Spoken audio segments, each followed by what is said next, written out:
eye. Daniel, any questions? Liliani, I saw children in there. I saw lots of different people. What did you do when you were in the building? Did they move the children? Did they what did they do? They just wanted the children to come inside, yeah, and not, not outside. They just have everybody bring their kids inside and let them stay inside with us. Are you relieved that none of this commotion got inside in I'm a way? so relieved. I want to go home to my kids and my grandkids. What do you tell them about what happened tonight? How do you talk to them about this?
the air, and it's over the rear of the building. As more people have started to gather in this area, they have most of the streets blocked off from just to the north at 700 North down to the south at 5th North, over at that staging area where you just heard some of the information coming to us from Salt Lake City Police. But there was local SWAT here that were combing the area, and we're trying to just learn more about that fight that broke out and the incident. But again, I want to take you to just that perspective of having some people approach me as I was standing here before our photographer arrived, getting on scene as they were still kind of taping off the area. And some of the people from the apartment building came over and said, hey, we did go over our surveillance video. We heard at least 3 or 4 gunshots, and that video does corroborate that account. So this has definitely shaken the community here. This was supposed to be a night of paying respects and remembrance, as we understand, for a viewing at the chapel here for the Church of Jesus Christ of Latter-day Saints on North Redwood Road, and obviously turning into something with much turmoil that this community is now coming to grips with. As family members came up to the crime scene tape, they were asking officers, hey, where were people taken? Where were they going? And it was an evolving situation for the first 30 to 45 minutes that I was here, as there's still a heavy police presence inside right now with all these jurisdictions here kind of swarming this presence of the chapel here, 660 North Redwood Road. Brian? Hey, Brian, you still with us? Yes, I am. Okay, well, while we're waiting and seeing if we can get Brian, one of the important aspects of this we want to point out is that Salt Lake Police, they're saying that they are looking into whether or not this is gang related. They are not going to dismiss that as a possibility. They said they're looking at everything. We're going to now turn our attention to Brian Will, who is also on the scene, to get his perspective, what he's seeing on the ground right now. Brian. Yeah, guys, we just got done talking to police, and an active manhunt is underway. We don't know at this point, and we're asking police if it was a suspect or multiple people that they're looking for right now. When we got here, there was dozens of officers here on site in briefings is what it looked like. And before we even got here, when we were going south on I-15, we saw about 5 officers in 5 separate vehicles speed up with their license sirens going. This is a pretty large police presence. You can kind of take a look behind me. This crime scene unit is on scene. We just saw them drive up, and you can get a little different picture from where we're at. So Brian Schnee was on the other end, and we're kind of on the north end, around 700 North and Redwood Road is where we were at. And just got done talking to police, and the latest of what we know is 8 victims, 2 are dead. Now, there was some confusion on who all the victims were, where they were going, because some people were transported by private car and not by ambulance. You can see there's still a lot of officers on site. There's a lot of people here gathered outside, and just a heavy police presence. This all came together about an hour ago is when we first started learning about something happening over here in this neighborhood. And after talking to some people that were in the area and around here, they've been wondering what is going on as well through this site. So a lot of officers are on scene investigating, and we're still working to learn some more details, but an active manhunt underway with multiple agencies out here from Salt Lake City, from UHP. They're out here looking for who done this and what is next and what that means. We're also fire officials here on scene as well. It's just been really active over on this side. We'll send it back into you guys. All right, Brian Will, thank you very much for the update. And again, it's a very fluid scene, suspect or suspects, because Glenn Mills did use the plural term there. And then I was thinking too, Brian said he had a chance to talk to a woman inside the church, and she was very thankful that nothing happened inside the church. I was wondering, could this be an isolated incident that just happened to take place in that parking lot and didn't involve anybody in the church? All of that is still being worked out. Police are once again looking at every lead, following every lead that they can. They believe they have some pretty good solid leads for the suspect or suspects, working through all of that. And as Brian Schnee also mentioned earlier in this breaking news, talking about the drone being used in order to survey the area, the crime scene that they're looking at this point. So there's just a lot of information that they're gathering, and we're going to go ahead and turn our attention back to Brian Schnee right now on the ground, once again at a different location than our Brian Will. We do have all of our crews out at the scene right now, getting as much information as possible so that way you can be informed, especially those within that community. Brian. Well, Jamie and Mark, we're standing right outside the front of this chapel here, 660 North Redwood Road. And if you were just listening to my report a few minutes ago, we did allude to the conversation I had about 10 minutes ago with a woman who was inside. Her name is Lillian. She was here for that viewing. She heard the screams outside. We are going to replay the entire conversation I just had with her. Take a listen. It's pretty scary. It's this is my first time thing that ever happened and that I've seen with, it's pretty scary. Conversation. In just a few minutes, we will play that entire conversation so you can hear the perspective of what it was like inside as all of this took place. Again, just about 20 minutes ago, there were people that were exiting the front door of this chapel as law enforcement are still in there right now. And we did hear that all of this really unfolded outside in the back, in the rear of the chapel, which is where that drone has been focusing. But they did release about 24, if not more people, entire families, young children that were inside of this chapel as it took place. Just taking a live look at what's going on right now, there are more people that are leaving right now, including someone that appears to be in a wheelchair. They're closing the front door right now, being escorted out by law enforcement here. Daniel Kovac, photographer, giving you a better look at the folks that are in there right now and exiting the chapel here at 660 North Redwood Road. Again, we're trying to talk to some of the people to get a better understanding of the viewing that took place here tonight, maybe the gravity of how many people were here at the time when this took place. A lot of different ages represented. You're seeing some of the elderly community here, along with children that were here earlier tonight, entire families. A lot of them have been ushered out onto the street, just heading up towards the north here. A lot of their cars staying in the parking area that surrounds this LDS Chapel here at 660 North Redwood Road. Again, a Church of Jesus Christ of Latter-day Saints building that there was this viewing and funeral. And coming up, when you hear that full conversation from the woman I spoke to, you can hear more about who they were here to view and the members of the ward that were all coming together here tonight to pay their respects before another event is supposed to take place after the one tonight, where there is a burial that is coming up in California. And the conversation I had with Lillian sheds a little bit more light about the community aspect of what was taking place here tonight. Take a listen. What did you see? What did you hear? Can you take me through what you saw and heard? You know what? I was just inside with the viewing, and I just heard noises outside, like girls were screaming and running outside in the back of the building. That's all. That's all I can hear. So whatever took place here, are you saying it took place outside in the back? Is that what you believe? Yeah, I think it was out. I think it was outside because we were just inside with the viewing, the funeral. Okay. Were there a lot of people here for tonight's event? Yes. Okay. And who was tonight's event for? It's for guy named Asi Sekona. Passed away, but he's a member of our ward here, and he's just viewing here and going to be taken to California tomorrow. That's for burial. You heard what happened outside. Did you see anything else? What else took place here? Because there's a pretty big police response for whatever took place here today. I have no idea what was going. While we were sitting there, it was just shooting. Everybody was just saying they're shooting outside, but gosh, I was scared. So that's all I know. And you heard gunshots? Yeah. Nope. Just the screaming? Yeah, just the screaming. That was it. Your first name, ma'am? Liliani. Can you spell it for me real quick? Liliani. Daniel, any questions? Liliani, I saw children in there. I saw lots of different people. What did you do when you were in the building? Did they move the children? What did they do? They just wanted the children to come inside. Yeah, and not outside. They just have everybody bring their kids inside and let them stay inside with us. Are you relieved that none of this commotion got inside in I'm a way? so relieved. I want to go home to my kids and my grandkids. What do you tell them about what happened tonight? How do you talk to them about this?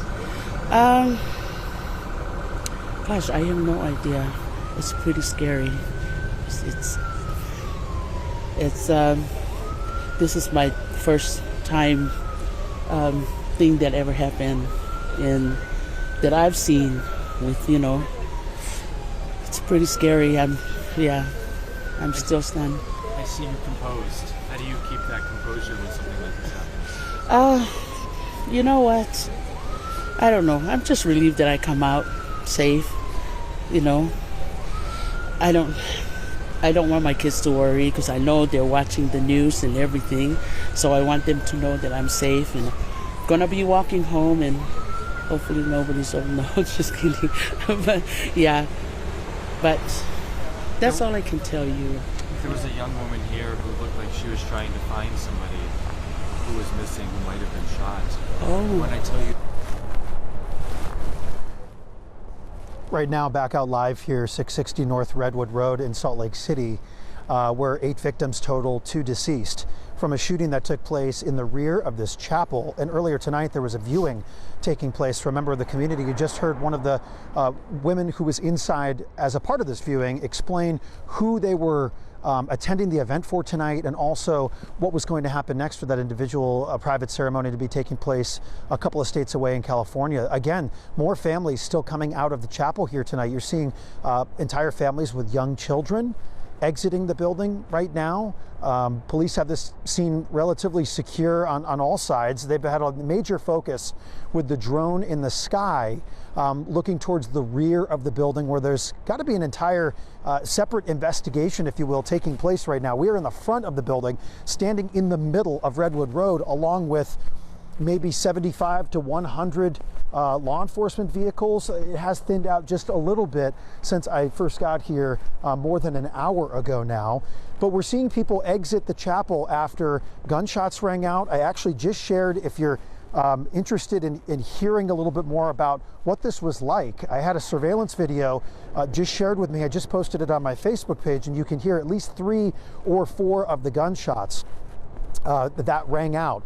And that was surveillance video obtained from the apartment complex next door. I did speak to one of the people that handed me that video. We did an interview, and she told me they were inside. They could hear the gunshots. They could hear some screaming. And then they went back and corroborated that with their surveillance video, which you'll hear at least 3 or 4 gunshots. That timestamp on the video before 8 o'clock, which also lines up with the timing basically when I was a few streets away at this point. So we're still gathering information. We do have a good amount of preliminary information that we're able to share with you because of the early prelim information from Salt Lake City Police. But again, still combing through this, a massive crime scene.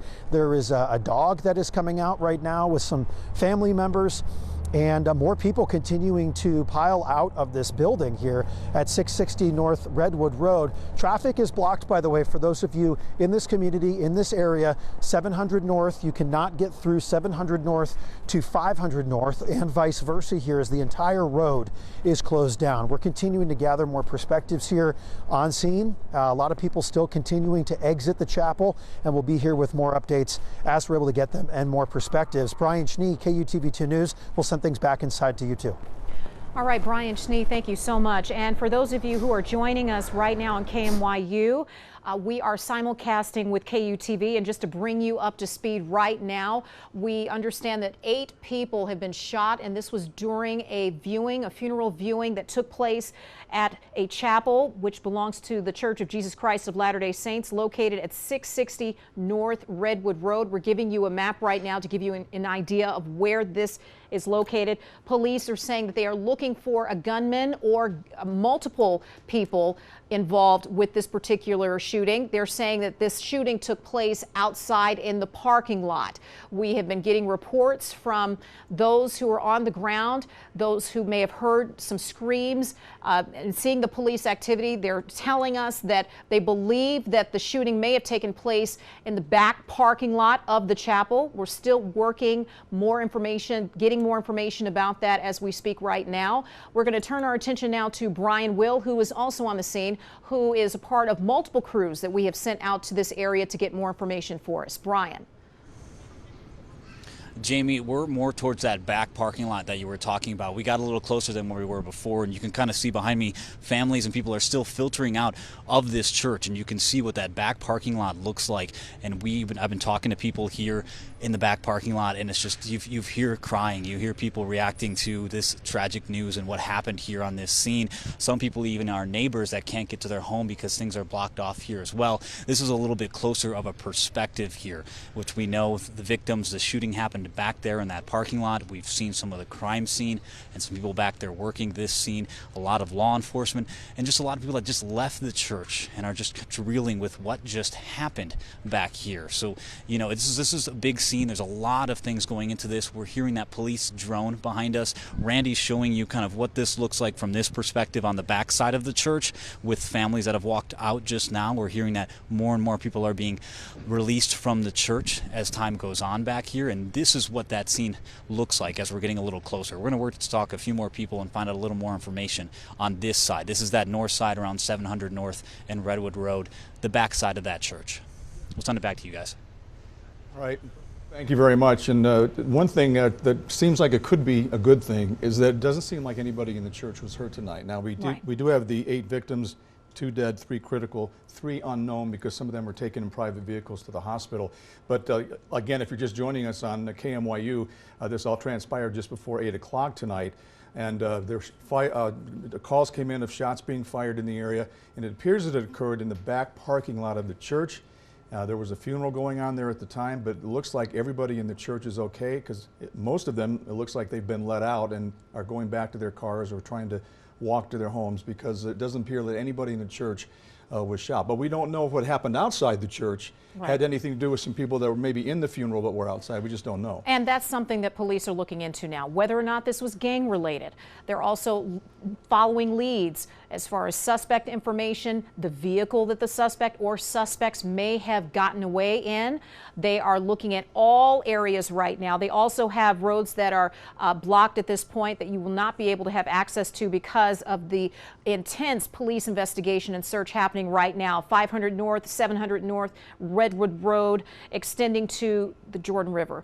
So we have more people who are on the scene right now. We're going to turn our attention to the latest reporter arriving, and I believe it was Natalie. No, we're going to replay the. Okay, we're going to go to an interview that Brian Schnee had, and we're going to go ahead and go to that right now. What did you see? What did you hear? Can you take me through what you saw and heard? You know what? I was just inside with the viewing, and I just heard noises outside, like girls were screaming and running outside in the back of the building. That's all I can hear. So whatever took place here, are you saying it took place outside in the back? Is that what you believe? Yeah, I think it was out. I think it was outside because we were just inside with the viewing, the funeral. Okay. Were there a lot of people here for tonight's event? Yes. Okay. And who was tonight's event for? It's for guy named Asi Sekona. Passed away, but he's a member of our ward here, and he's just viewing here and going to be taken to California tomorrow. That's for burial. You heard what happened outside. Did you see anything else? What else took place here? Because there's a pretty big police response for whatever took place here tonight. I have no idea what was going on. While we were sitting there, it was just shooting. Everybody was just saying they're shooting outside, but gosh, I was scared. So that's all I know. And you heard gunshots? Yeah. Nope. Just the screaming? Yeah, just the screaming. That was it. Your first name, ma'am?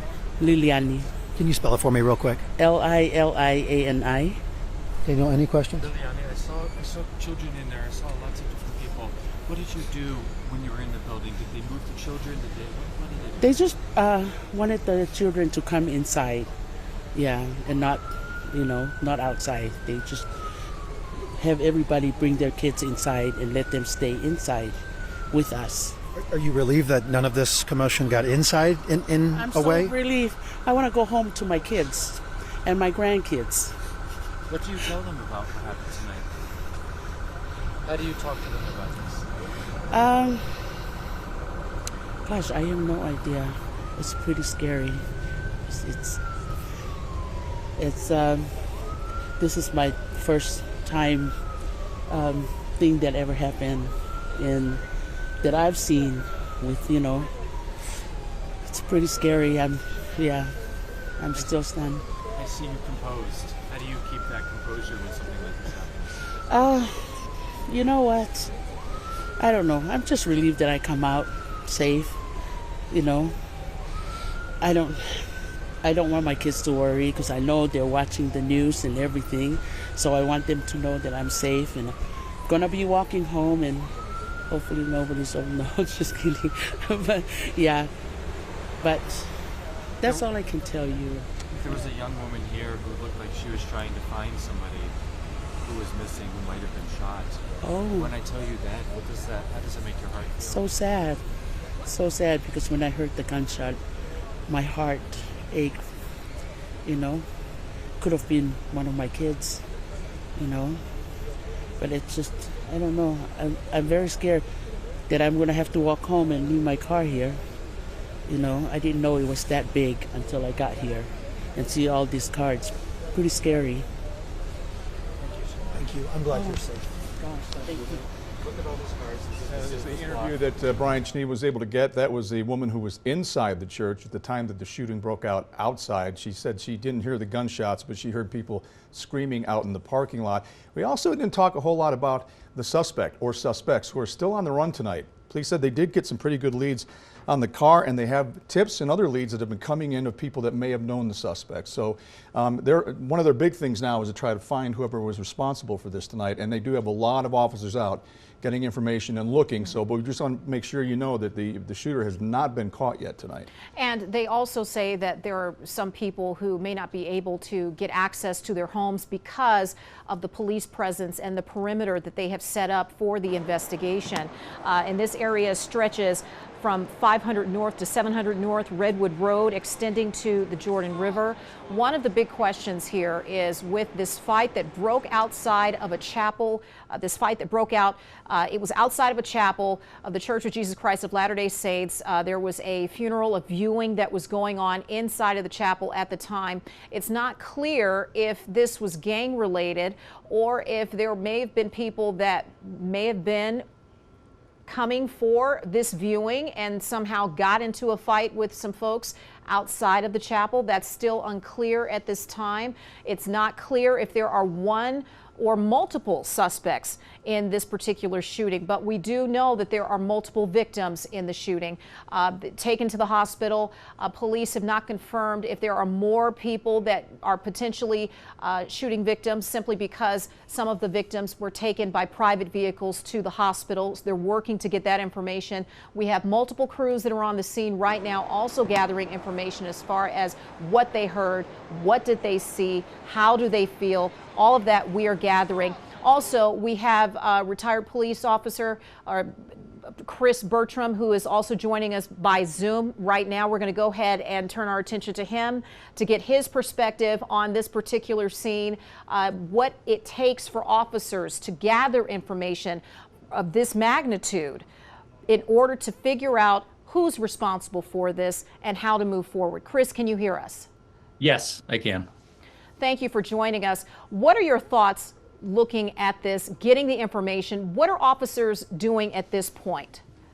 Again, Salt Lake City has a lot of resources that they can pour at this. Because it's occurring at a church, I think it's going to bring out a lot of their, all hands on deck situation. And I think that when they find who is involved and maybe some of the motive that may be behind it, they're going to be able to tap into a lot of databases and information, their intelligence, to track down who is responsible for this.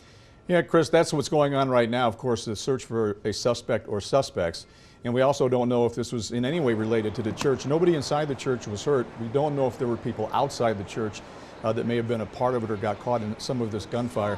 You've been in law enforcement a long time, and I've known you for a long time. These are tough. Mark, I lost you for a second. Oh, I was just going to say, you've been in law enforcement a long time, and these are tough things that happen when it happens like this. I remember Trolley Square, and when I saw the big police presence out there, I was hoping that it wasn't something like that. But still, 8 victims, 2 dead, 3 critical, 3 unknown. Right. And, and that's, I mean, my heart goes out to the families of those people. This is a funeral, and, it's supposed to be, a sacred time. We're honoring somebody. Not only that, it's at a church. And we always look at those places as being somewhere that is sacred to us. So I think culturally, this is going to have a great impact on us. And I think that law enforcement recognizes that, and they're going to get out there and do their job tonight. Chris, how do officers determine the perimeters that they set up when they are investigating? You know, initially you're going to take that scene where you've got, you know, the victims. We're going to expand that out as information comes in. We want to make sure that, again, and I say this often, we get a first time first. And so make it as big as you need to. You know, sometimes you will establish it, and then we find out that the subjects maybe ran out into the neighborhood, and that will either expand it or create additional crime scenes. But they need to take care of that tonight. That's the first time first, and we want to catch everything, you know, that's potentially of evidential value to help in this case. Hey, Chris, I was thinking about the drone that the Salt Lake City Police has flying over the crime scene. With the new technology and the better drone technology, we see a lot more drones at crime scenes, at crashes. It gives you a better look at what's going on down on the streets, right? Absolutely. I mean, one of the things that when you look at a crime scene, we're looking at from, you know, maybe standing on the ground. We want to get down low. We want to get up high. You know, years ago, we'd use sometimes the helicopter or get fire apparatus out there so we could photograph it. Drones have made that so much easier. You know, you can move around the area. We can expand out in the area. The camera systems on the drones are incredible. You know, and so it gives you, again, one significant tool in crime scene and management that we didn't have years ago. We had to do it literally manually, climb up on a ladder and take pictures. This gives us the ability to not only look at that scene, but to expand it out to what may be important at the crime scene and document it and make sure we don't miss it. And can you talk a little bit about a timeline for gathering information? To me, and maybe to others who are watching this evening, they would think, oh, they might be out all night with this. What are your thoughts? Absolutely. Nobody will be going home until they've got the subjects that are wanted in this or maybe connected to this in custody. There were many times, you know, 24, 36 hours before, you know, we took a break and went home. And as you start, especially from a command perspective, you start to think about that, meaning I'm going to send people home early because they're going to come out in the morning and take the place. And so it becomes one of those situations where we want to get the people in custody as quickly as possible. They're moving, we're moving. They're probably in a little chaotic scene where they're trying to get away. We want to take advantage of that. And when you can pour the proper resources into that, Salt Lake City has that ability. They can ask help of the Unified Police and the sheriffs in West Valley, state police. They're probably drawing on all those tools. You know, the state has the intelligence center. That will be able to provide them a lot of information if they have subjects that they're looking at and associates to those subjects.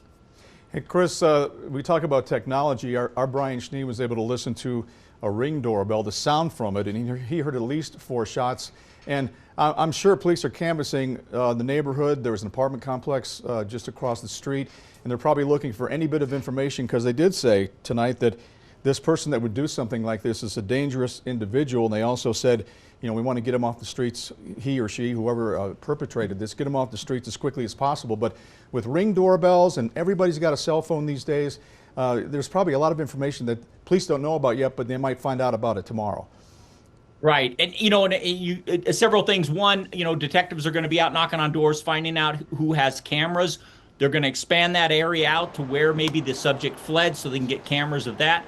But social media, and again, the state intelligence center becomes maybe a source for that, you know, along with just local Instagram, you know, channels that people have. You know, and we in law enforcement, I know back when I retired and now, especially now as a private investigator, we glean so much information off of social media. There's been several cases I've been involved in as a private investigator where video was available on, you know, some of the social media platforms before the police actually got their hands on it. And that becomes very useful. Police will take advantage of that and leverage that to again, add to their police investigation. And Chris, even though we may not have much information as far as the identity of the suspects or even the vehicles, it's not the end of the world for officers when it comes to tracking down this information. Is that right? No. And even if, you know, again, we've got a lot of people that are involved in this. Again, establishing why this happened, what the motive is, will most likely lead to, individuals being identified. If in fact this is a true victim crime, we have no idea who this is. We've seen this across the country where there really isn't a motive that sticks out. This is a, random act with a, true victim. There's no connection. There are so many things that law enforcement can do. And again, they can reach out. Salt Lake City has a good, relationship with the FBI. They're going to reach out to their federal partners, ask for help, and they're going to bring in another set of tools that can help in this investigation significantly. All right, Chris Bertram, longtime law enforcement officer here in our communities and also private investigator and consultant. Thanks a lot for taking some time to talk to us tonight. We really appreciate your insights. Thank you. And we're going to go back out to the field where I believe Brian Schnee has more information for us that he wants to share with us. Brian, what is the very latest from where you are? My phone is ringing with other people trying to get me, and I'm trying to get. That was Chris. I know he hadn't hung up yet on the Zoom, but we got you, Brian. Go ahead. I think you heard. Did you hear Jamie's question? Okay, just making sure you weren't taking a couple extra seconds with Chris Bertram. We're on the opposite side of the chapel now, more towards the 700 North side. The apartments I referenced, if you've been with us for a while from some of our coverage, there's an apartment complex kind of on this side here, the opposite side of the building where I'm at. When I got here just around 8 o'clock, a couple approached me and shared some surveillance video with me that you can hear multiple gunshots in. And we also spoke at length about what they were hearing. They were inside, they were able to hear some things that took place. If you have that video, I'm hoping that we can at least pull it up for you, and I'll stop talking so you can hear, and then we'll hear from that woman that spoke to me about that video in which she shared.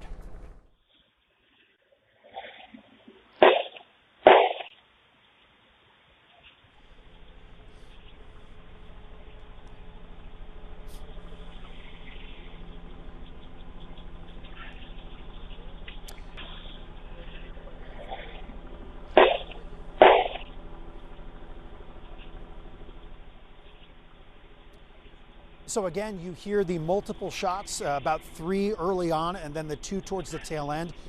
Do we have that interview with the woman by chance? If so, I would like to take it because it matches up with this video. Take a listen. The video was shared to me by this woman who was inside of her apartment at the time, and she describes what she heard and then later what she saw. What did you see? What did you hear? Can you take me through what you saw and heard? You know what? I was just inside with the viewing, and I just heard noises outside, like girls were screaming and running outside in the back of the building. That's all. That's all I can hear. So whatever took place here, are you saying it took place outside in the back? Is that what you believe? Yeah, I think it was out. I think it was outside because we were just inside with the viewing. The funeral. Okay. Were there a lot of people here for tonight's event? Yes. Okay. And who was tonight's event for? It's for guy named Asi Sekona. Passed away, but he's a member of our ward here, and he's just viewing here and going to be taken to California tomorrow. That's for burial. You heard what happened outside. Did you see anything else? No. What else took place here? Because there's a pretty big police response for whatever took place here tonight. I have no idea what was going on. While we were sitting there, it was just shooting. Everybody was just saying they're shooting outside, but gosh, I was scared. So that's all I know. And you heard gunshots? Yeah. Nope. Just the screaming? Yeah, just the screaming. That was it. Your first name, ma'am? Liliani. Can you spell it for me real quick? Liliani. Daniel, any questions? Liliani, I saw children in there. I saw lots of different people. What did you do when you were in the building? Did they move the children? What did they do? They just wanted the children to come inside. Yeah, and not outside. They just... So I apologize. The interview you just heard there is the same conversation you heard earlier on in our live coverage here. There was another conversation I had after I obtained that surveillance video where you can hear the gunshots. It actually is from a doorbell camera that was pointed directly at the chapel. I'm told we do not have that conversation, and we hope to bring it to you at another time. What you're seeing right now is the rear of the chapel. Police right now are cordoning off a broader scope, by the way. We're actually being told to move. I hope the same applies for the members of the general public, and we'll see if that fits. Right now, the focus on the rear of the building where a lot of this took place, again, as we've gathered from the early parts of this between talking with Salt Lake City Police and members of the public who are in there for this viewing, nothing really spilled over to the inside of this building. Everything taking place in the backside. Just unrelated right now, as we're unable to get that confirmed. We were talking with some folks, and actually photographer Daniel Kovach was down on the south side of the block where a number of people were getting into handcuffs. So we're working to see if anything there was confirmed. I did have a different source share with me that this definitely has some gang tie to it. We're waiting for additional confirmation from police when they feel comfortable with any additional confirmation there. Again, a large scale of public interest towards the back of this building right now, and some additional live television reporting taking place over here in this parking lot. And this is on the north side of the chapel here. We spent a lot of our time when we got here for the first 45 minutes or so towards the south end, closer to 5th North. Again, this spans a number of blocks here, a very large police presence as they're trying to comb through the situation here and kind of wrap things up to figure out what went down ultimately in the back of this building. And talking with people that were on the inside as well. What we know was the same situation that we knew earlier that was shared by police, 8 victims and 2 deceased. We will stay out here. We'll bring you more conversations as we're able to have them. For now, we'll send things back inside to you too. All right, Brian Schnee, thank you for that report. And once again, like he is pointing out, is that they're saying that they're focusing their investigation on the back end of the chapel, the parking lot where the shooting, police believe, took place, not inside of the chapel where a funeral was going on.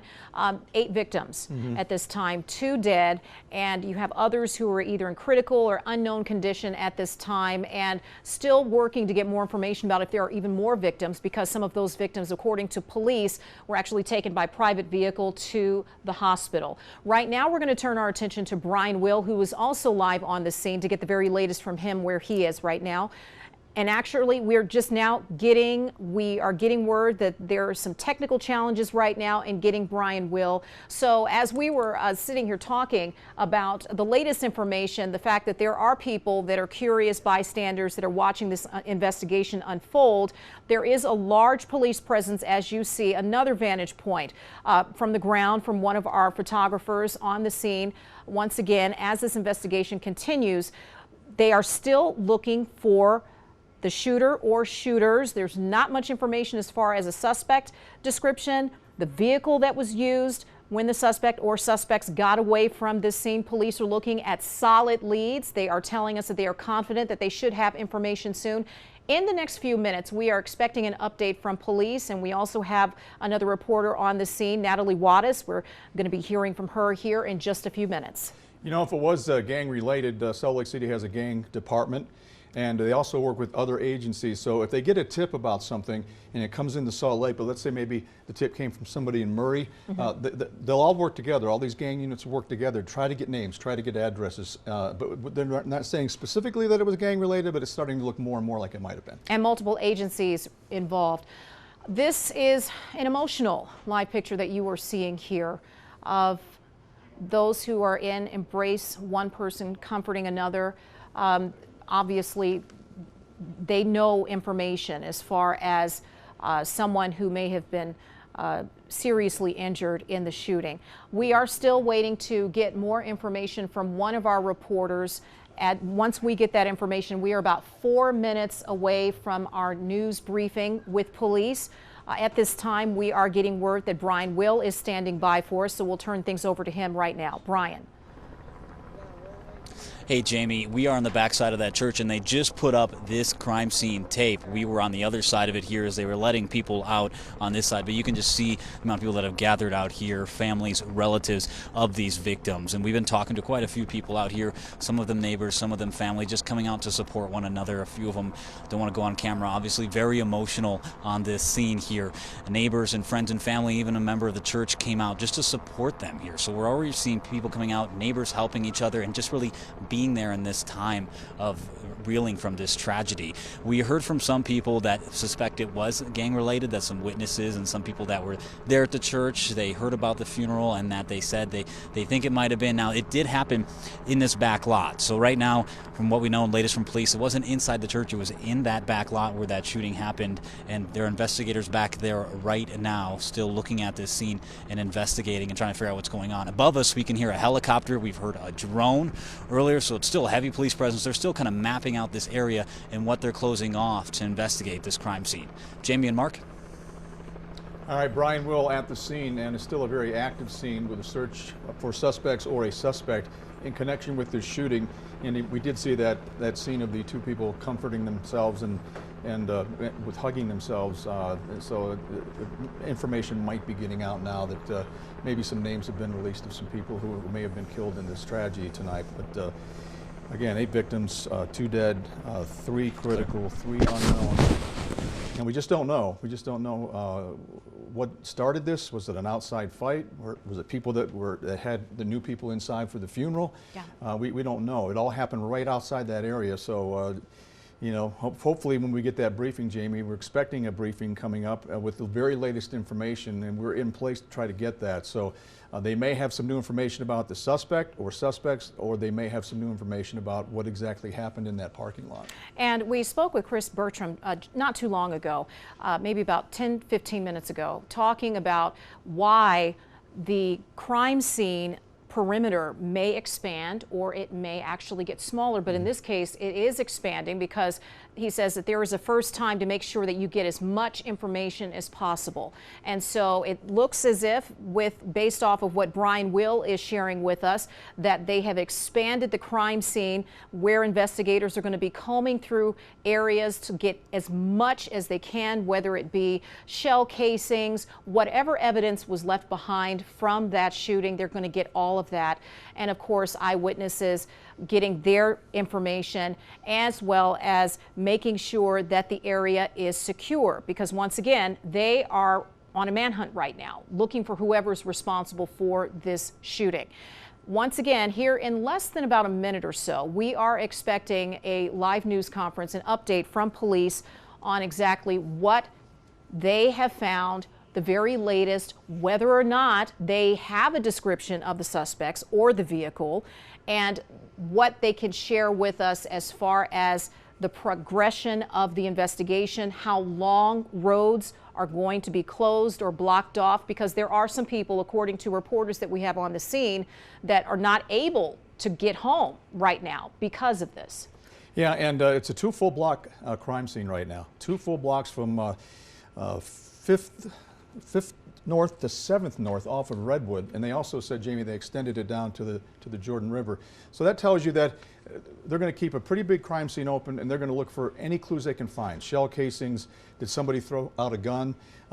Which way did they leave? How did they leave? What did their car look like? So they have to look at everything in the area. Was the shooter running? Was somebody running away from the shooter? Where are the shell casings? So that's why they have such a big crime scene. They're just trying to get every little bit of information they can get, and they don't want to miss anything. So yeah, and here is a map right here to show you exactly where we're talking about. There is a Maverick station that's also near the chapel, and it's also near that parking lot that police are paying close attention to as far as getting information. And what we are getting from those who are out, the neighbors, and what they're hearing, they believe that it's focused primarily in the back lot of the chapel. We are still working to get more information, and my producer talking in our ear right now, Kelsey. Brian Will has an interview, a live interview. Okay, let's go ahead and go to Brian Will, who has a live interview lined up for us right now. Brian. So you were coming back home from work and you heard the shots. Yeah. That fired. What was that like when you heard that? Did you know it was gunshots at the time? I mean, if you grew up around Rose Park, you're pretty familiar with it, especially with certain parts. So, I mean, it's kind of hard to tell, especially with, you know, the New Year's kind of being somewhat closer with the fireworks going off and stuff, but it kind of did distinctively sound like gunshots. And how many did you hear? Any idea? You said you heard a couple. I heard at least 5 when I got out of my car, but I just walked inside, so I might have not just heard the rest, but yeah. And And how long after that until you came out and saw this heavy police presence? Probably about 15 to 20 minutes, because I was messaging some friends, because I know they have family and stuff that live over here, as well as go to the church and know people who are in the area right now. So I just want to come by and see if like any of my friends are okay. And do you know? From the few that have responded, they said that they are okay and that they're home safe. So that's pretty decent to hear somewhat. You know, any of the other victims, we've heard a couple are dead and there's some eight victims. Any idea? Or? I'm not sure. I haven't heard any names or anything of anyone who was hurt, so it's kind of harder to tell if there's someone I know or not, but yeah. And what's it like to see this, this police presence and all this stuff happening really in your neighborhood right here? It's kind of crazy, but I mean, this is definitely the most police we've had for a while, especially in one small area, but yeah. And how are you holding up? I'm doing pretty well. It's just hopefully, the people I care about and know they are doing okay, as well as the families in the area. Thank you so much for talking with me. I'm glad you're doing okay here, and we'll talk to you in a little bit. So, right, thank you. Thank you. So Mark and Jamie, you heard that, a witness who'd heard the shooting after he got home. He heard the shooting and then went inside and then came back out and saw this police presence. And he does have some friends that go to the church here. Most of them, it sounds like, are okay that he knows, but he's just out here near where the families are of some of the victims, and he's just offering his support. And he's out here with his girlfriend here, but he just came home from work, heard the shooting, and then came out and saw this police presence, and it's just highly unusual. And we can still hear that helicopter searching as there is a manhunt underway. And I believe there's going to be a police update here soon, so Mark and Jamie will send it back to you. All right, Brian, thank you very much. Getting word now, too, that the news conference, the update, has been delayed for right now from the PIO. So we hope to have that as soon as they're up and ready to go. We'll keep an eye on that and have it for you. They should have some new information at this time. It's been a couple of hours since this happened, so. And like what Brian Will was talking about, is that for people who are, thinking it was just going to be a regular routine night, you go to this area and you see all of the police presence, you see the crime scene tape. This is alarming. It would be alarming for anyone who lives in this neighborhood, and to hear the gunshots and then to see all of this and then really feeling terrified, because this is happening right outside your front door. We have multiple crews that are on the scene gathering information, eyewitnesses. We've also heard from Brian Schnee, who had some ring camera video that he was able to look at, and you could actually hear the gunshots from that door cam video. Yeah, he actually talked to that woman, and we're hoping to turn that around for you. Of course, this is all happening in real time, and it's kind of tough to get things turned around and back into the station, but yeah, he did do an interview with her and talked to her about the Ring doorbell and what she heard, and she definitely said she thought it was shots, and it appears that it was. And this is a tragedy. It's a tragedy for the people in that neighborhood. It's a tragedy for the families of the victims. Again, 8 people shot, 2 dead. There's three that are in critical condition, and some were taken by private vehicles to the hospital as soon as they suffered injuries. So we don't really know the conditions of those people, but it's a tragedy. It's a tragedy. It's a mass shooting here in our backyard, and you hate to see these things happen. Just tugs at your heart, because you just know what some of these people are going through that have lost somebody tonight. It's just it's a terrible thing. And we are hearing that this could potentially be a very lengthy investigation. Once again, when you have a manhunt, especially of this magnitude, we are thinking that this is going to last for quite some time until they get the information that they need. We are still waiting to hear, though, from police as far as the latest with the investigation. We were told that approximately 6 minutes ago we would get an update, but that has since been delayed. Once we get that information, as far as when we are expecting an update, we'll be sure to share that with you and, of course, give you the live updates as they happen. But once again, we do have multiple crews that are on the scene gathering information, and we'll get that to you as well. And police did say earlier when they briefed the media, they said, hey, if you saw something, if you got anything on video on your phone, if anybody in the neighborhood has a Ring doorbell, please try to give us the information. Yes. And we also have the first interview that Brian Schnee was able to obtain right as he got to the scene. Let's go ahead and take a listen to what this person said. What did you see? What did you hear? Can you take me through what you saw and heard? You know what? I was just inside with the viewing, and I just heard noises outside, like girls were screaming and running outside in the back of the building. That's all I can hear. So whatever took place here, are you saying it took place outside in the back? Is that what you believe? Yeah, I think it was out. I think it was outside because we were just inside with the viewing, the funeral. Okay. Were there a lot of people here for tonight's event? Yes. Okay. And who was tonight's event for? It's for guy named Asi Sekona. Passed away, but he's the member of our ward here, and he's just viewing here and going to be taken to California tomorrow. That's for burial. You heard what happened outside. Did you see anything else? What else took place here? Because there's a pretty big police response for whatever took place here tonight. I have no idea what was going on. While we were sitting there, it was just shooting.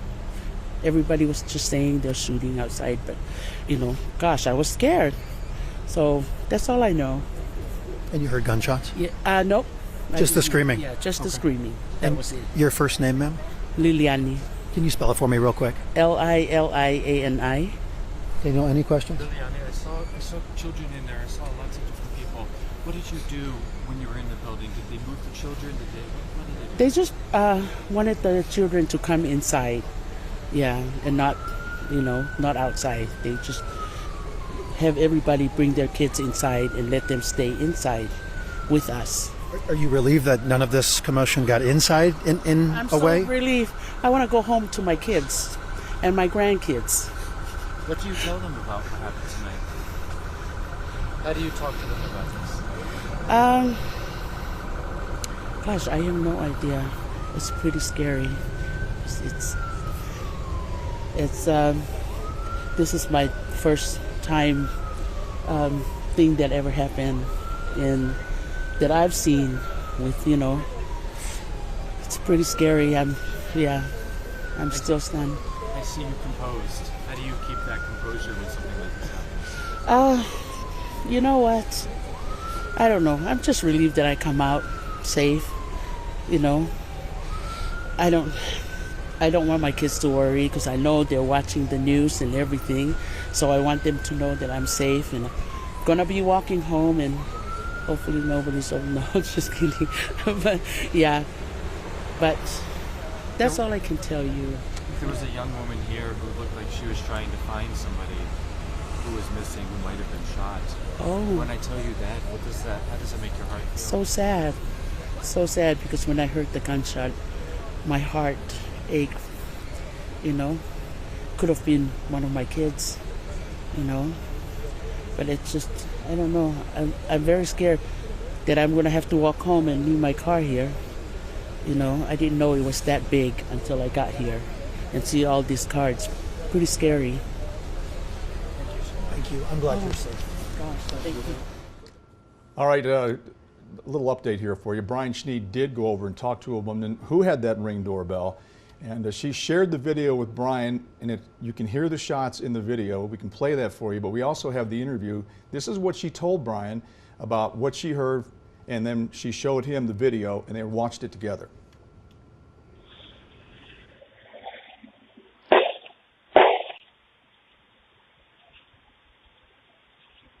You want to share your first and last real quick? Yeah, my name is Kenna McIntyre. Spell it for me, Kenna. Kenna, last name McIntyre. What did you hear? What did you see tonight here near the chapel? So we live in the apartments next door. We were just sitting at home. I was doing homework. We paused the TV because we heard loud bangs, and we're like, okay, that doesn't sound like fireworks, doesn't sound like any construction or anything. And then it just kept going, and after the fourth or fifth gunshot, my husband pulled up our Ring camera on the front door, and 3 more went off. He opened the door and we heard wailing and screaming and crying over here, and my husband ran out and he tried to call 911, but he got put on hold because so many people were calling in, and then he told me that there was gunshots, and we were able to be at least a sound witness and help out anybody else in the apartment that's worried. Did you see anyone running from the chapel or anything, or were there people inside that you were aware of? There were people inside running out, and there were people out there hugging and holding each other and crying. We were just told from the police officer that 3 people were shot and injured, but so far nobody's dead. Anything else you want to share from what you heard, or remember what time roughly you heard it? I don't remember what time. We've probably got it on camera. We've probably been out here maybe like 40-45 minutes or so. Was my guess. We just remember hearing a bunch of screaming and crying, and then people were sad. Was it kind of like a disbelief that it was happening, and then you watched it back on the Ring doorbell? And... Yeah, because at first we're like, it almost sounds like a little bit of construction, but then we just kept thinking like that's not right, and we got really worried once we heard the screaming and crying. So. Thanks for talking to me. I'm sorry.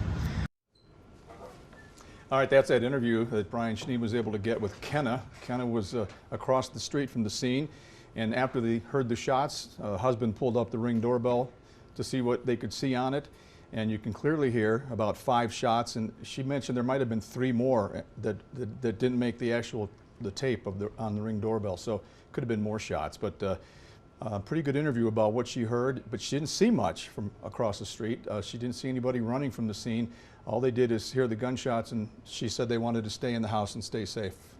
And we are now getting an update on that news conference from police. We're getting word now that it's about 15 minutes, so that would put us close to the top of the hour to hear from police about the latest on the investigation, which no doubt is an extensive investigation given the number of victims and potentially more victims that could be involved in this, as well as hopefully we will hear whether or not officers were able to track down the suspect or suspects. One of the big questions is the motive. Yeah, a motive. He was asked, Glenn Mills, the PIO for Salt Lake City Police, he was asked if he thought this was gang related. He said it's too early to tell. He said it could be, but it's too early to tell. We don't have enough information yet. Maybe there'll be an update on that when we go to the briefing in about 15 minutes. As far as we know right now, they have not found a suspect or suspects. They did say they got to look at the car driving away that they think the people were in or the suspect was in, but they didn't get a good enough look at the license plate to get a license plate. And they couldn't really tell the make or model of the car, but they think they saw the car leaving of the people that may have been involved in the shooting. Let's turn our attention now to Brian Will, who is live on the scene to get more information from him. What you're seeing, Brian, what are people telling you? What is the tone now? Yeah, the latest that we've just seen is a hearse actually pulled up behind me and actually took a casket out and loaded it. We don't know if that was already from the funeral that was happening inside. Police are starting to rearrange some vehicles out here, and that helicopter is still circling around. I did just speak to a gentleman who, on his way home, he heard a bunch of gunshots, multiple ones that were fired, which were fired from the back parking lot over here, and this is where that police response came over here. We're about 700 North and Redwood. We're actually in the backside of a business looking back on this church, and I've talked to people that, you know, have friends that go to this church and that go to this church, and the community here is just devastated and reeling, trying to figure out what happened. As far as what we're hearing from people that were over here or even heard the shooting or witnesses during that time, we're hearing more about some more potential victims. We don't know yet. We're waiting for more details from police on that, but a manhunt is still underway. And when I talked to police earlier, we don't know if it was suspects or just one suspect, but potentially gang-related is what we're hearing from some of the people here on scene on the backside of this church. Some other stuff has happened too here. This police tape line has gone up. They're expanding the crime scene, and the crime scene unit is here. They've released quite a few people that were inside the church still when they initially responded, and a lot of them have gathered back over here from relatives of some of the victims, from people just in the church. And right now we're seeing other people go into the church. And this, you can see the whole front of the church is police presence. We've seen Salt Lake Police, we've seen UHP, we've seen the fire department on scene, obviously some ambulances too. It's still a heavy police presence in this area right now, and just still a lot going on and a lot of emotions happening back here. So the helicopter is still going. You might be able to hear that in the background as this manhunt is still underway as we wait to learn the latest from police on some of the more details in this case and what happened with some of the victims. There was some confusion earlier about how many victims, because police say some were transported by a personal vehicle to the hospital and not just by an ambulance. So what we know right now, confirmed by police, 8 victims, 2 dead. We're hearing there may be more from some of the people here that either are relatives or that were in the church and kind of heard more details at this point. Mark and Jamie, I'm going to send it back to you guys now. We'll have more details, hopefully, from that police press conference coming up soon. All right, Brian, thank you very much for the update. And again, we're still waiting for that briefing that we think is going to happen at the top of the hour. Heidi, welcome. You've been watching this at home, and you're here for the top of the show for the 10 o'clock tonight. Hopefully we'll get some new information, but you just got some information on your phone. We do have information coming in confirmed by Salt Lake City Police. We're still waiting for a news update live from them as we look live here at the scene where one hearse has left the church.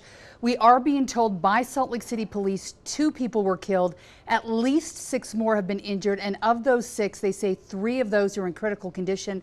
The suspects, so they're saying more than one suspect, are outstanding. They do say they have some good solid leads at this point. They're working to locate those who were involved. So again, they're not dealing with unknown shooters. They know who they're after, but at this point, no one's in custody.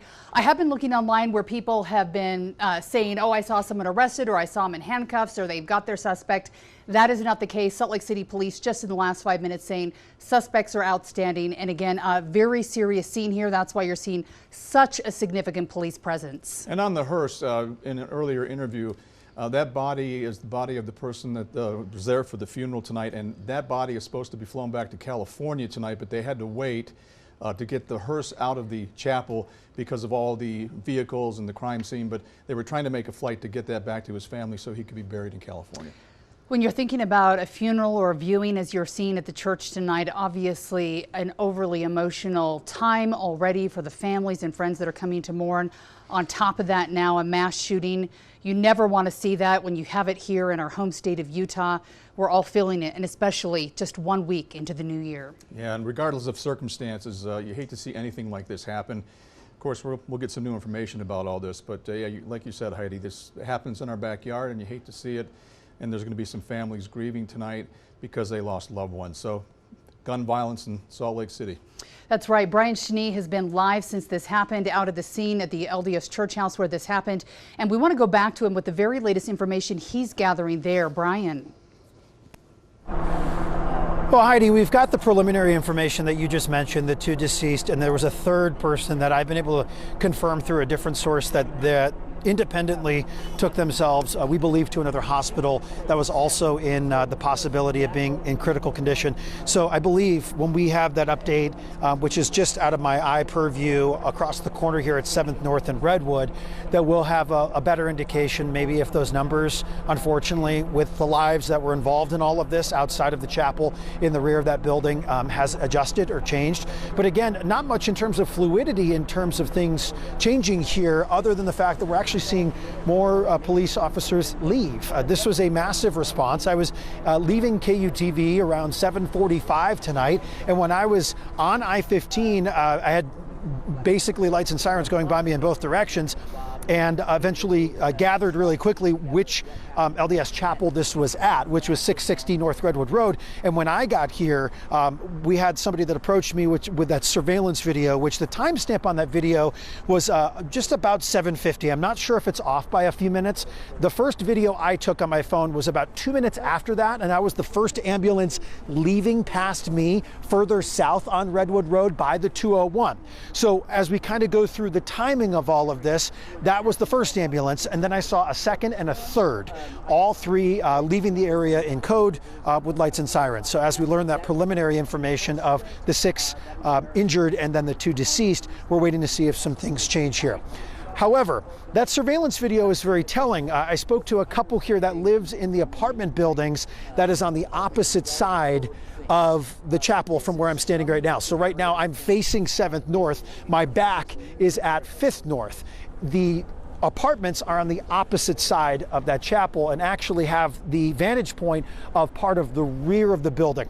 That surveillance video, you hear 3 to 4 early gunshots, not in fast succession. You'll hear it in just a moment, but they do go kind of simultaneously. Then there's a pause, and then there's a few more. So you hear at least 5 or 6 in that surveillance video. If we have that interview, I'd also like to play it for you of the person I spoke to who shared that video with me. Let's first take a listen and then hear from her. I think that's a really, really good question. That is something that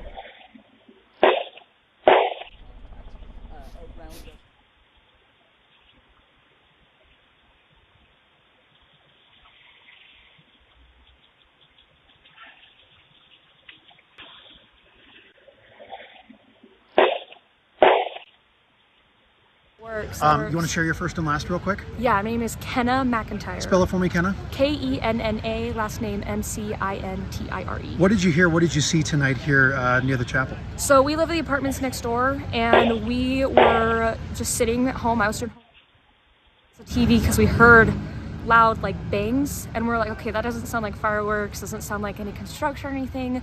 And then it just kept going, and after the 4th or 5th gunshot, my husband pulled up our Ring camera on the front door, and 3 more went off. He opened the door, and we heard wailing and screaming and crying over here. And my husband ran out, and he tried to call 911, but it got put on hold because so many people were calling in.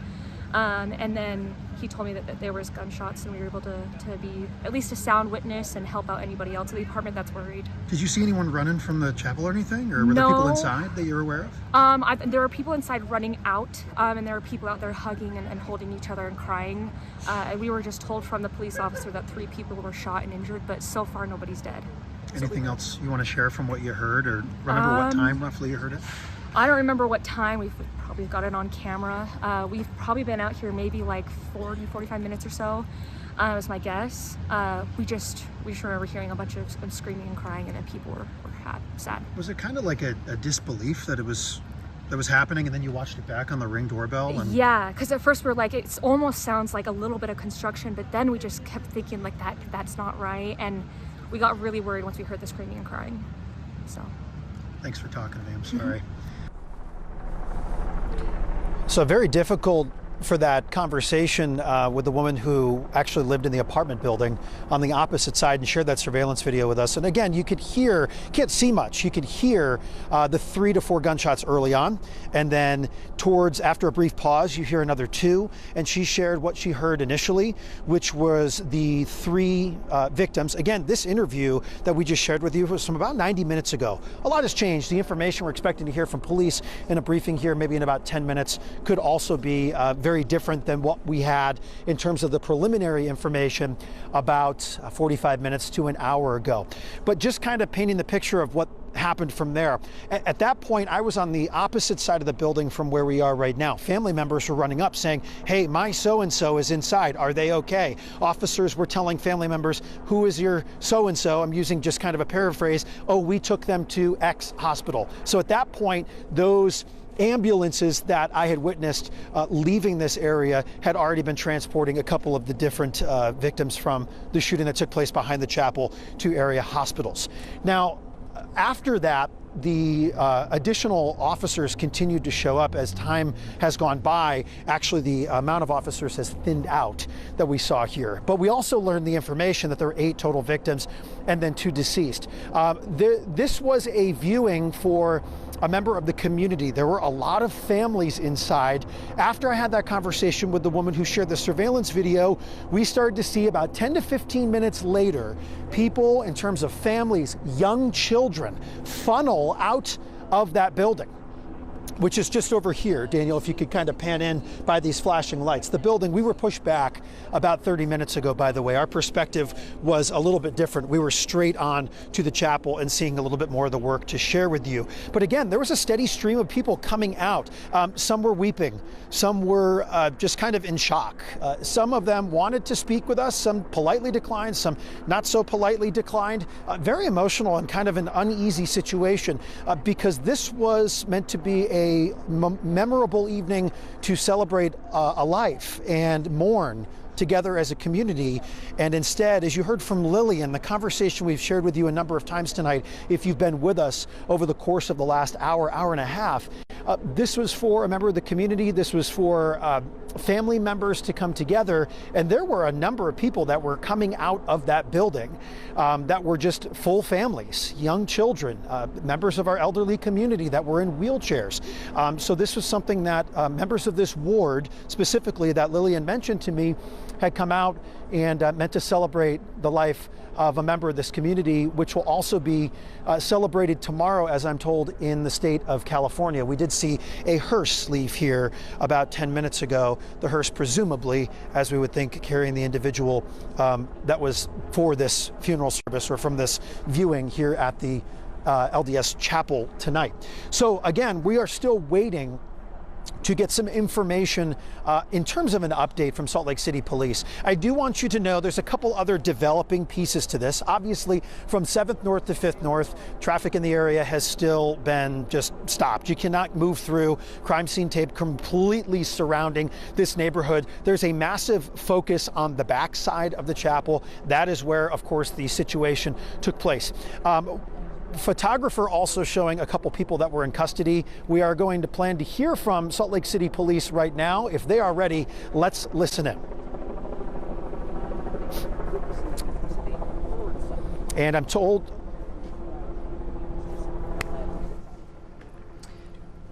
All right, Brian, we are waiting for the police to start speaking. Again, we've been waiting for them. We know there's a lot to get in line before sometimes they can share information. It's an evolving and changing scene. Let's go to them right now. I think we have it.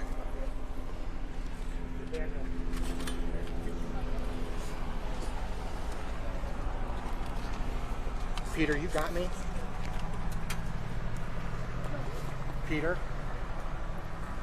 Do you have me? Are any of you going live? We'll probably all be live. Okay, so the mayor's going to make a statement as well. Afterwards, got it. Got it. What do I do with all these? Peter, can you talk to me, please? Yes. Okay, first it is the chief, and then the mayor is going to speak as well. Chief and mayor, correct.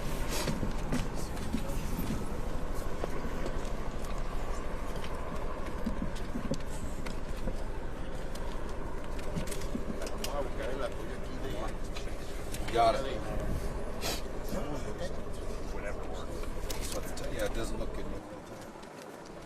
As you can see, they are still getting their microphones on from multiple media outlets out there. If you're not familiar with them, this is Chief Red, the new Salt Lake City police chief who's out there. We're also seeing Mayor Mendenhall, which shows you the gravity of the situation tonight. Yeah, we're waiting for them to give us some new information. We understand there could be some new information. Condolences to the victims lost in this incident, their families, and those impacted by this incident tonight. We just want to continue to provide updates. We'll probably provide one more update after this and keep you informed. You know, what we can tell you right now, additionally, from what you already have, is that is that all of the victims in this incident are of adult age, and so we know there were some questions there. The shooters are not in custody. We are following all leads. Our officers are working hard, and we will work until we bring these individuals to justice. We do have dozens of individuals that were attending the funeral that we are talking with right now to see if they are witnesses, if they saw anything. So we're working through that, following up on all leads. And again, we are confident we will bring these individuals to justice. Chief, did this happen inside from folks who were attending, or did someone come into the situation and insert themselves and open fire? That is still being investigated, but the gunfire happened inside the church. Chief, you said shooters. Is that confirmed? It's multiple? That is not confirmed. We're looking into it. What do you know about, as far as last we heard was there was a car you were looking for that went north on Redwood Road, is that correct? Yes. Have you heard anything further as far as traffic? We're continuing to investigate that. We're pulling video surveillance from the surrounding area to see if we can identify information there. We are getting a lot of leads coming in from the public, and again, we're confident that we will. You've got license plate readers here on Redwood and on 7th. Yeah, so we'll be looking into all of those things. Yes. Has the number of victims changed? Handcuffs up the street. Can you tell us if that how that relates? So through this process, we have detained individuals. I don't know the current status of that. How many individuals have you detained? I don't have that number. Have the number of victims changed? Not since I think what Glenn gave you is where we're at right now. Chief, we're gang investigators here, and do you think this is gang connected somehow? It's probably too early to say it's gang related, but yes. How big is the scene? I mean, we got pushed back a little bit. I know we got Chopper up there showing some things, but how big of a scene are we looking at here as far as looking at shell casings and all? Yeah, I mean, most of the scene occurred just behind the church there, so that the immediate scene, and and then of course we've got some area cordoned off. But the extent of what we've looked at from the initial shooting is right behind the church. Did you talk about the Valley-wide police response tonight? Did you talk about the Valley-wide police response tonight? Well, first of all, I want to say thank you to those agencies who did respond and who are still here helping us. I think that's one of the great things about Utah is that when an incident like this occurs, we all come together. Because this was called out as an active shooter, that's what elicited the type of response. What can the public do to help you with this? So we would ask the public to call our non-emergency line if they have any information, 799-3000. Of course, if there's an emergency, then call 911. Can you tell us anything more about the nature of the altercation that we heard about that occurred before? I don't have that information right now, but that will come out as the investigation progresses. Have you ID'd the vehicle? I don't believe that we've ID'd the vehicle. I know it's. No, we're looking into that right now with the video surveillance. Is there video inside the church? I don't know that. So video we're looking at these surrounding businesses. Yeah, see anything up this way as well. It happened at a church. Do you think religion played a part in this at all? We don't believe this was a targeted attack against against a religion or anything like that. We don't believe at this point that this was random. How large is the search radius for suspects? Is it just controlled here, or are you guys searching? We're going to follow. We're going to search wherever we find leads across this valley. Again, for the people around, other people, you don't believe other people are in danger as a result of this? Well, we can't say that. We just had some people shot, but we don't believe that it was. We don't believe. Let's see, how am I saying? We believe this was not a random. Is there any danger to the public with the suspect still at large? Again, we don't. Again, I'm going to just say it again. We don't believe this was random. So we believe but we can't say. We have people that have shot people that are out in our community. We're going to keep looking for them until we find them. It appears as though whoever opened fire and the folks inside were arguing one another. These were complete strangers. They were at or near the church. That's what we're investigating. I'll make brief remarks. Absolutely condolences to the families and the victims. This should never have happened. This should never have happened outside a place of worship. It should not have happened at a celebration of life that was occurring inside of the church tonight. Our condolences continue to grow, and we know that this impacts not only those victims and their families, the community that was at the church, but the entire community here in Salt Lake City and on the west side. I also know that Salt Lake City Police Department, and great thanks also to our fire department, who have been great partners in collaborating in this incident, are not going to rest until the individuals responsible are brought to justice. Full stop. No matter where they go, we will find them. They will be brought to justice. So we will give you another update before the night ends, and we'll have another moment in the morning to bring any new information or simply tell you that what we know is still what we know. So those are the updates that we have for tonight, and I think we answered your questions. If there's any more, we don't have any greater information to share with you at this time. What do your staff talk about after something like this? I mean, moving forward, I know you can't prevent, but you got to look at things like this probably and have a discussion. I think, okay, is there anything we can do? How do we move forward? You know, while this investigation is still evolving and unfolding, we really can't analyze what was the motivation, how could this have been prevented, except to know that our police department, our fire department responded extremely quickly. Victims who were on site were taken to hospital immediately, and I'm really proud of our police department, our fire department, and grateful for the other agencies who are assisting. Until we know more about this and the investigation gives us more information, we can't start to make assumptions about what happened here or why it happened. What I can tell you, our officers will not rest until we bring justice, and we will be here for the community. And in the days to come, we will be here in the area, connecting with the community, working with them, doing what we can to make people feel safe. And I want to thank our officers. I also want to thank the fire department and all of the assisting agencies. And thank you to all of them. Thanks, everybody. Thank you.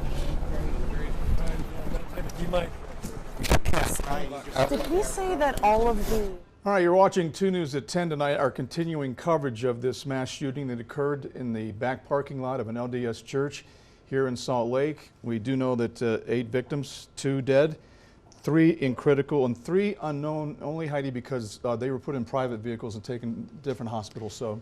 That's right, and this is an evolving situation. The original call came in. We were just listening to Salt Lake City Chief of Police Brian Redd, who said this call came in as an active shooter, which answers the question is why you have so many police officers there. They're still trying to figure out all of their information as well, but at this point they say they believe they have multiple suspects. Those suspects are not in custody, but as you just heard, they said they will not rest until they're brought into custody and justice is served. I'm sure a very emotional night for the community and neighborhood where this happened in. And also it looked like the community there that was at the funeral services, as well as a tight-knit community here in the state of Utah with the Islander community, and they all know each other. So I'm sure this is being felt statewide. Absolutely awful circumstances. We do know at this point that all the victims, those who were shot, were adults. Again, 8 people shot, 2 of them are dead, 3 at last update were in critical condition, and waiting for more information on those other victims that were rushed by people there also at this viewing tonight. It was kind of hard to hear the mayor, but she said this never should have happened in our community, and especially outside of a place of worship. She said we will find these people, we will bring them to justice, and we hold them accountable.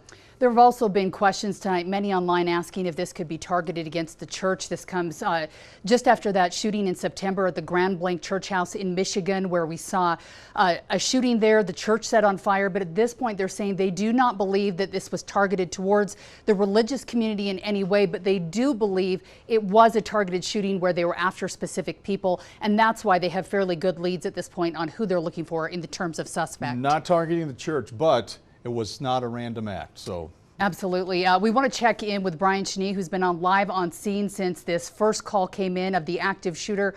Brian, tell us what you're seeing and hearing out there right now. Well, just learned, of course, some of that new information along with you. A source did confirm to me that there were multiple vehicles that did speed off from this church shortly after the shooting. So those would be believed to be multiple persons of interest, if you will, that have not been taken into custody. Right now, the crime scene in and of itself, which was much smaller, was focused just on the chapel. Police, over the course of the last hour or so, have expanded that out to kind of just give themselves a little bit more room to work. They had the drone up for a long time. There was a lot of surveillance focus on the rear of the chapel. When I got here, I was looking at the timestamps on my video because time kind of just acts in different ways when you're on a crime scene with so much going around you over the course of hours. My first video that I was able to send back to our station was just before 8 o'clock. The timestamp on a surveillance video I was shared with by a couple that lives in the apartment building next to the chapel was just around 7:50. I'm not sure if that timestamp is accurate or just a few minutes off. But in that video, which we will play for you in just a moment, you can hear a number of gunshots, and then there's a pause, and then there are more. Take a listen. Just sitting at home, I was doing homework. We paused the TV because we heard loud like bangs, and we're like, okay, that doesn't sound like fireworks, doesn't sound like any construction or anything. And then it just kept going, and after the 4th or 5th gunshot, my husband pulled up our Ring camera on the front door, and 3 more went off. He opened the door, and we heard wailing and screaming and crying over here. And my husband ran out, and he tried to call 911, but it got put on hold because so many people were calling in. Well, thank you to Kenna and Brennan, who shared that video with me shortly after I arrived here, which was right around the 8 o'clock hour. That was when things were very fluid, by the way. And I know we didn't hear the video. I'll describe it for you real quick. I'm not sure if you can see it while I'm talking about it, but there were about 3 or 4 gunshots right away towards the beginning of the video. Then there's a long pause for about 10 seconds, and then there are 2 more, which lines up exactly with what Kenna was saying about the 5 or 6, which they went back and listened to on that surveillance video. I did speak with another woman who was inside. There were got to be about 50 people, if not more, that were inside this chapel, ranging in all different ages, families, young children, adults, and then obviously members of our elderly community, people coming out of that chapel in wheelchairs that were there for this viewing tonight. And that started to take place about 20 minutes after we arrived. People were able to start making their way outside of here. But again, the surveillance video you can see right now, if we can pull up the audio a little bit, you can actually hear the succession of the gunshots. And you'll hear at least 3 or 4 in the beginning, and then 2 more towards the tail end that you just heard right there. And that's what Kenna described. They were inside, just going about their business. They heard it, and then they went back and verified with their surveillance video. The woman I spoke to who was inside, her name Lillian, she was there paying her respects to the member of this community. She told me that all of this happened outside. She heard screams, did not recall hearing gunshots per se, and then people started to kind of mill about and move about inside, and there was this level, of course, of being uncomfortable inside of the chapel, but nothing moved in to the chapel. Everything, as we understood, taking place outside. Now, police at this point apprehensive to share if there was gang involvement there. There are definitely some preliminary reports out there that are leaning towards the side of that, which is why the reason for multiple people leaving in various vehicles from the chapel. But again, as we get a lot more of that confirmed information here with multiple victims, 2 deceased, we will be sure to bring it to you here. But for now, we're live on Redwood Road in Salt Lake City with our breaking news. I'm Brian Schnee. All right, that's Brian Schnee, live for us. We also have Brian Will on the scene. That's right. We want to go out to him live, where he has also been paying attention to what's happening there and talking to people. What are you seeing there, Brian? Yeah, Mark and Heidi, we've been out here for the last couple hours, and to kind of set the scene and show you where we're at, this crime scene tape went up while we were here. Brian Schnee is actually reporting from over on that side, and you have a good view of the side of this church, and then where that scene is in that back parking lot is right back there, and that's where a lot of police were coming from. A lot of investigators were here on scene. We're on the backside of a McDonald's, and you can see they actually have some cameras up there on the roof. So this is when police are canvassing the area. They will look at these cameras. They will go to different businesses, try to see if they had an angle of this shooting. After speaking to several people here, we're hearing possibly gang-related, possibly a drive-by, and you've heard the latest information in that press conference. Now, I did speak to someone who was just coming home from work when he heard the gunshots ring out. When I pulled up to my house, I got out of my car and I heard just in the distance. I was just like, maybe it's fireworks, but you never know. It's Rose Park, so it's kind of hit or miss. Yeah, and he came out after and saw this heavy police presence here and has just been waiting here, helping any way he can. He does know people that go to this church, and you can see family are actually gathered back here as police are still out here investigating this scene. It's been very morbid. People are still reeling, just a community in shock after this shooting. Mark and Heidi will send it back into you. All right, Brian, thank you. We had an interview a little earlier this evening where one of the people who was leaving that viewing and service tonight said the person who died was Ossie Sakona. They were all there for him tonight. Looked up some of the viewing information, and that seems to check out as to who was there. Obviously, we don't know exactly how this all happened, but it does sound like the shooting happened from outside the viewing, where people inside heard those screams after the gunshots happened. We're going to get to Annika Johns in just a second. We did get a short statement from the church tonight. That's right. The Church of Jesus Christ of Latter-day Saints has sent us that statement. We'll read that in just a minute, but let's go to Annika right now. Yeah, hello, good evening. We're just outside at the University of Utah Hospital right now. We're working on putting in several calls whether or not to confirm where exactly the victims of this shooting are currently receiving treatment. We've put in calls to the University of Utah Hospital, Primary Children's, and the LDS Hospital as well. Now, we made these phone calls prior to that briefing, which again, we just heard from the Salt Lake City Police Chief. So we do know that all of the victims in this are adults. And now we've spoken to Intermountain Hospital, who says that they are working on gathering some more information for us at this point, but there is no official confirmation whether or not any of the 6 remaining victims are currently being treated or what exactly the severity of their injuries may be. Again, we just did hear in that quick briefing that 3 are in critical condition, but as for the other 3, their current condition is unknown. But it currently is unknown at this point, but of course we're continuing to track the latest in this, and as soon as we receive an update from officials regarding where exactly these victims are receiving treatment, we'll bring that to you here on air and of course online. Now I'll send things over to Jamie. Annika, thank you. And of course, this happening outside of the Church of Jesus Christ of Latter-day Saints, a chapel. Tonight, we have a new statement from the church reacting to the shooting. And here's what the church is saying, quote, "We are aware of a serious incident that occurred outside a church meeting house at 660 North Redwood Road in Salt Lake City tonight as a memorial service was being held in the chapel. The church is cooperating with law enforcement. It is grateful for the efforts of first responders. Until more information is available, all questions about this incident are being directed to the Salt Lake City Police Department. We extend prayers for all who have been impacted by this tragedy and express deep concern that any sacred space intended for worship should be subjected to violence of any kind." End quote. Now, we also spoke to Chris Bertram earlier this evening.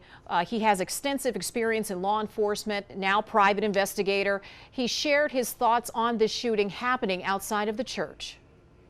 You know, this is a funeral, and you know, it's supposed to be you know, a sacred time. We're honoring somebody. Not only that, it's at a church, and we always look at those places as being somewhere that is sacred to us. So I think culturally, this is going to have a great impact on us, and I think that law enforcement recognizes that, and they're going to get out there and do their job tonight.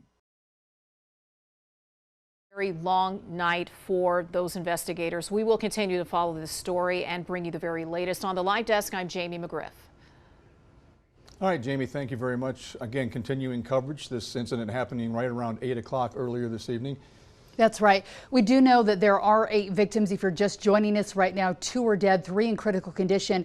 As we've been going to our live shots, I've been checking my messages on social media, and one person I follow and communicate with said he is with his wife at IMC right now and has watched as some of those families came in. And he said that his heart breaks for the Polynesian community as he sees now 50 to 60 family members there waiting for some of those gunshot victims. So again, probably spread out through those Trauma 1 centers here in Utah, which would be the University of Utah and IMC here along the Wasatch Front. Our Natalie Watt is also on the scene getting information tonight. We want to go to her. She's standing by live. Natalie? Yeah, good evening. So we just heard a few minutes ago from the Chief of Police for the Salt Lake City Police Department, as well as the Mayor of Salt Lake City. I'm standing on the north side of this taped off scene right now. If you take a look, you can still see that it's a pretty heavy presence here. To sum up what the Chief of Police told us and the new information that we know, he said all of the victims in this case are adult age. We know that the suspects, shooters, are not in custody. They're still looking for those people, but they said they're following all leads and told us that leads are pouring in from the community. They said right now they're working on talking with witnesses. You can see here behind me that it is a very active scene here, despite us and this whole scene being here for several hours. There's still a very, very heavy police presence going on. They have detained people, is what the police chief said, but they didn't give us much more information beyond that. They told us it's too early to say whether it's gang related, but as we mentioned earlier, they don't believe it's targeted against any religion. As we mentioned earlier too, the mayor said that this should never have happened. I believe we have some words from her that we can play right now.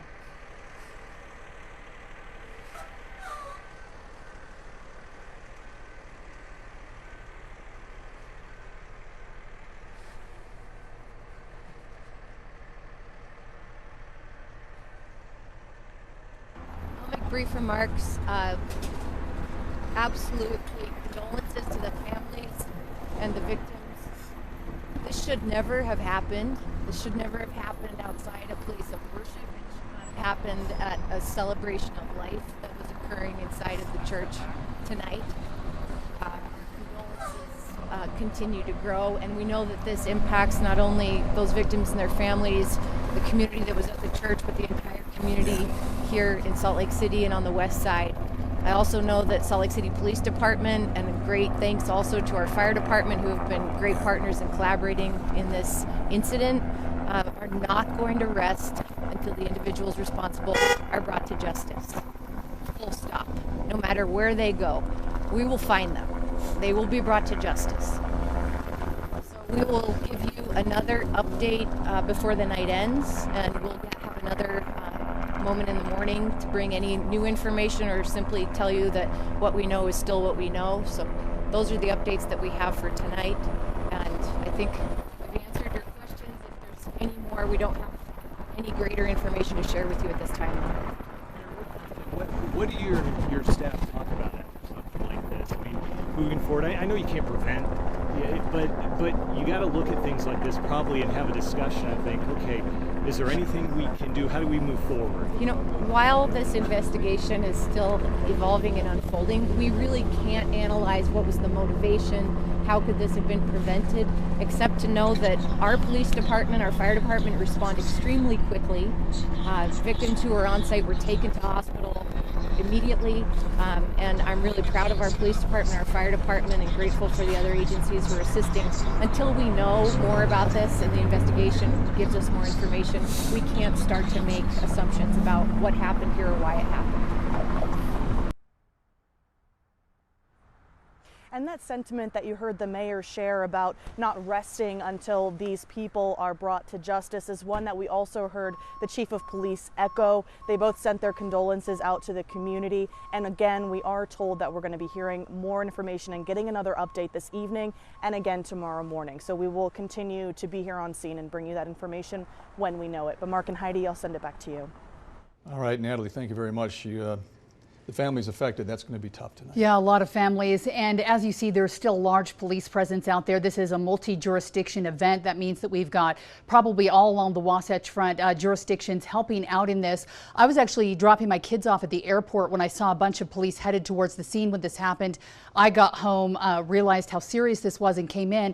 And when I was driving in an hour later, I could see from the south end of the valley, more police headed north, probably helping in the search for the suspects. So this is something that's going to be going on all night long until they have answers, and police saying that they expect to update us at some point again this evening, hopefully having progress and maybe tracking down suspect or suspects. Yeah, if we get any suspect information during this 10 o'clock newscast, we'll try to bring that to you. But right now, it's a big weather night, too. Absolutely.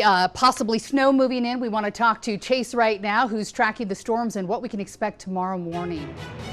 Yeah, definitely an impactful storm first alert weather day for northern and central Utah tomorrow, and we will have snow falling for your morning commute. Now, this is not a major winter storm, but we haven't had a whole lot so far this season. That's why we're issuing that first alert weather day. A little bit of road slush definitely possible, and by tomorrow night, there's a chance for a little bit of lake effect snow south and southeast of the Great Salt Lake that we're going to be watching closely. So that first alert might be extended into tomorrow night.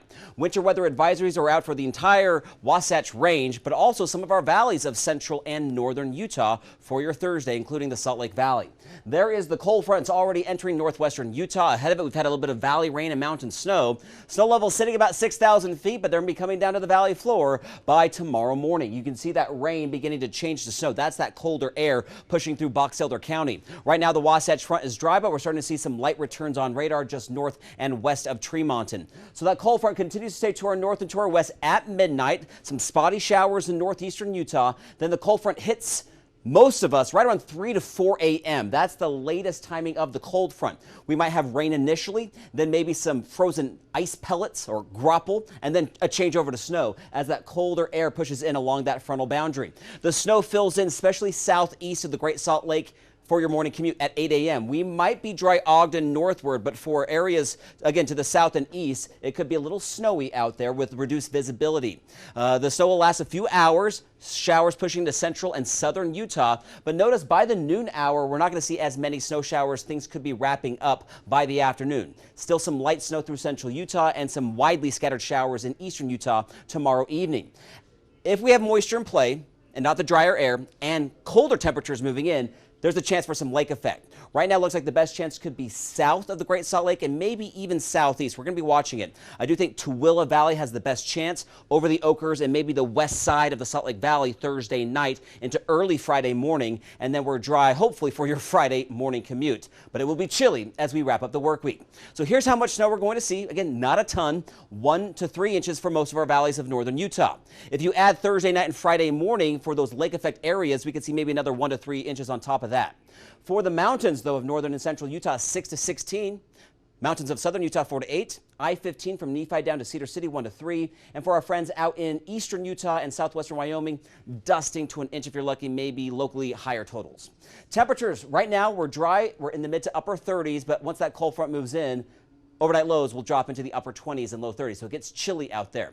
20s in central Utah, St. George 37, but only a high of 45 with rain tomorrow. Right up the road towards New Harmony, Cedar City, a little bit of snow for you. We'll see highs in the mid-30s, so feeling more like winter for your Thursday and all the way into the weekend with temperatures in the 40s in St. George below normal. But we will be sunny on Friday, and over the weekend, high pressure really settles in, and it's a big ridge, unfortunately. Temperature is going to be very mild in southern Utah into the 50s and 60s next week. Salt Lake, first alert weather day, 35 degrees. Friday, 33. That would be the coldest day of the year so far. But with high pressure settling in for northern Utah, that means valley inversion. So expect a bit of haze over the weekend and into next week with highs in the upper 30s and low 40s. All right, more reaction coming in tonight. Understand we have a statement from Mike Lee and the FBI this evening. That's right. Starting with the FBI here at their Salt Lake City headquarters, they say they are aware of the incident in Salt Lake City and offering assistance to our law enforcement partners. And Mike Lee, hearing about the news in Salt Lake of this mass shooting this evening, he says, join me in praying for the victims of such senseless violence and all the families of this church. Please contact local law enforcement if you have any information about the perpetrators. And again, at this time, police say they do not have their suspects in custody. They did use plural suspects. Right now, they say that they believe this was a targeted, not a random shooting, but at the same time, they said they don't believe this was targeted towards the religion at all. So as we get more information on that, we will certainly bring it to you. But there is an active manhunt happening right now along the Wasatch Front. Yeah, and about the shooters that took place in this tonight, the mayor with a strong statement at the end of her remarks, we won't stop, we'll find them, and we'll bring all of them to justice. That's right. And if you are just joining us for our coverage, 8 people have been shot. They were attending a viewing tonight at an LDS church house. This was on the north end of Salt Lake City. It sounds like the shooting happened outside, where people inside may or may not have heard the gunshots, but heard the screaming as it happened. 8 people shot, 2 people are dead, and at least 3 who survived are in critical condition tonight. We know some of those were sent to Intermountain Medical Center in Murray tonight, likely also to other hospitals as well with so many victims. Also had reaction from Chief Red, who was live out at the scene with the mayor tonight. Which shows the seriousness of what was happening. Seeing the chief out there tonight saying that they would not rest until they have those suspects in custody. Let's listen to part of that. Is that all of the victims in this incident are of adult age. And so we know there were some questions there. The shooters are not in custody. We are following all leads. Our officers are working hard, and we will work until we bring these individuals to justice. We do have dozens of individuals that were attending the funeral that we're talking with right now to see if they. So we're working through that. We're following up on all leads. And again, we are confident we will bring these individuals to justice. Just listening in there to Salt Lake City Police Chief Brian Redd, who was out there with Mayor Mendenhall as well tonight, who gave a press briefing about 15 minutes ago. We are expecting to hear from them again tonight, and hopefully with more information on the suspects. If you at home have any information, you see video online that may possibly help them track down who was involved here, they would like to hear from you tonight. Yeah, they're asking for the public's help. They say they did get a lot of tips tonight, so they're following up on a lot of tips. Several different agencies involved in this, some outside agencies. Unified Police, Salt Lake City Police, they all pool resources together, share information. If they get a tip on a name or a car, they're going to work all night and try to find these people. That's right. We have multiple reporters there on scene right now. Brian Schnee, the first to arrive there with the very latest of what he's hearing as he's talking to people there on scene. Brian.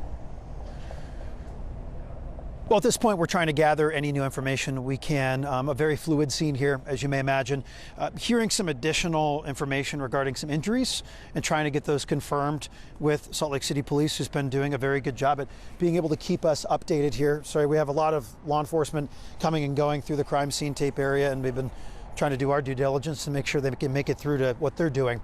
At this point, the scene actually in and of itself has kind of thinned out. There was a large response. I mean, this was a county-wide response with a number of agencies that were here, all converging on this chapel area at North Redwood Road, 660 North Redwood Road, about 7:45 tonight. And I was actually just looking back through some of the early pictures and videos I was taking and sharing with our team back in downtown Salt Lake. And the first video I took was from just south of the chapel at 7:52, and the surveillance video that we've been sharing with you, that you can hear 6 to 7 gunshots kind of over the span of about 18 to 20 seconds. That was about 7:50 on the timestamp, which may have been just a minute or two late. So at this point, things have quieted down in terms of the overall presence, but investigators are here. There's some federal assistance here. There is Metro Gang that has been here. So there's been a wide response, not just local uniformed police, but this has taken a lot of effort to basically surveil the system and this area and also investigate this crime scene, while also tracking down multiple vehicles that left after the shots rang out. It's unclear right now. I did not get a chance to ask the questions during the press conference, the most recent one, because we had other crew there. But if I do have the opportunity, I definitely have some additional follow-ups that would like to get a little bit more clarification on if we can. Again, at this point, just to kind of step out of the way so you can see the full picture, I'm standing on Redwood Road, by the way, just south of 7th North. This is directly in between 7th North and 5th North. We started our evening around 8 o'clock when this took place on the opposite side of the building. That's where the apartment complex is, and that's where that surveillance video that we've shared with you came from. The chapel here is just next to it.